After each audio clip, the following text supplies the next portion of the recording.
श्री शिवाय नमस्तुभ्यं। सब बोलिए श्री शिवाय नमस्तुभ्यं। चतुर्थी का जो पूजन करती है वो किस चीज के लिए होता है? केवल संतान, पुत्र, परिवार, हमारा कुटुंब, हम जिस कुल में हैं, हमारा कुल वैभव की ओर बढ़े, संपदा की ओर बढ़े और उसकी आयु बढ़े, उसकी आयु बढ़े, वैभव बढ़े। बहुत ध्यान दीजिएगा महाराज। चतुर्थी की पूजन में जो आप आखा दाना रखते हो, गेहूं वगैरह कुछ भी जो रखते हो, उसकी बड़ी महत्वता होती है महाराज। यहां तक कहा गया है, चतुर्थी की कथा तो आप लोग पढ़ते होंगे, जो लोग पढ़ते हैं उनको मालूम होगा। चतुर्थी की कथा में लिखा है, चौथ माता के व्रत में वर्णन किया गया है कि वो आखा दाना जो रखा जाता है, मान लो कोई जरूरी काम होता है तभी आखा दाना को रखा जाता है, संभाल के रखते हैं कि हम इस काम के लिए जा रहे हैं और हमारा ये कार्य सफल होना चाहिए।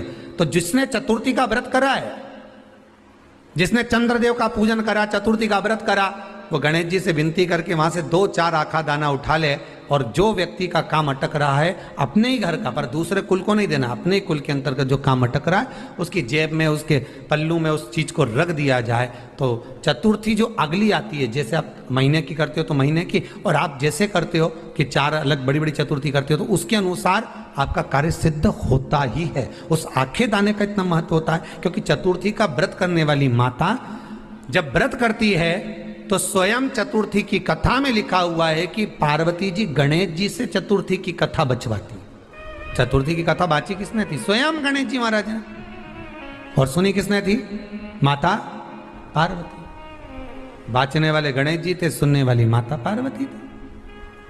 तो चतुर्थी की कथा जब होती है तो उसको स्वयं गणेश जी बाच रहे हैं, तो व्रत कौन सुन रही है? माता पार्वती। और आपने जो आखा दाना लिया वो गणेश जी के भाव से लिया, गणेश जी से निवेदन करके, विनय करके, प्रार्थना कर उसको प्राप्त किया। चतुर्थी का जो व्रत करने वाली होती हैं, जो चतुर्थी का पूजन करने वाली होती हैं, उनके भीतर का एक भाव होता है कि जैसे ही शाम का समय आए, चंद्रदेव का पूजन करें, चंद्र जब प्रकट हो जाए, कलश भर लिया, उसके नीचे आखा दाना रख दिया, चावल गेहूं जो भी आप रखते हो पूजन के लिए, ऊपर पात्र आदि रख दिया, जलाशय, फिर अपन ने घी का दिया लगाकर पूजन भी कर ली। तो जो चतुर्थी का पूजन करने वाली होती हैं, जो चतुर्थी का नियम व्रत धारण करने वाली होती हैं, बड़ी बड़ी चतुर्थियां करती हैं या उसका नियम धारण करती हैं, तो गणेश जी की प्रियता है दुर्वा।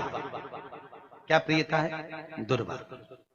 कितनी दुर्वा गणेश जी को समर्पित करी जाती है? मात्र 5। कितनी?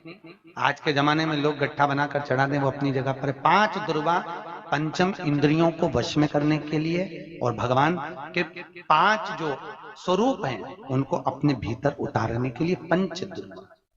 और दुर्वा में भी 3 गांठ। जब दुर्वा समर्पित करी जाती है तो उसमें नीचे दुर्वा की डंडी पर गांठ रहती है, 3 छोटी छोटी गांठें होना चाहिए। कितनी गांठ? जो भगवान को समर्पित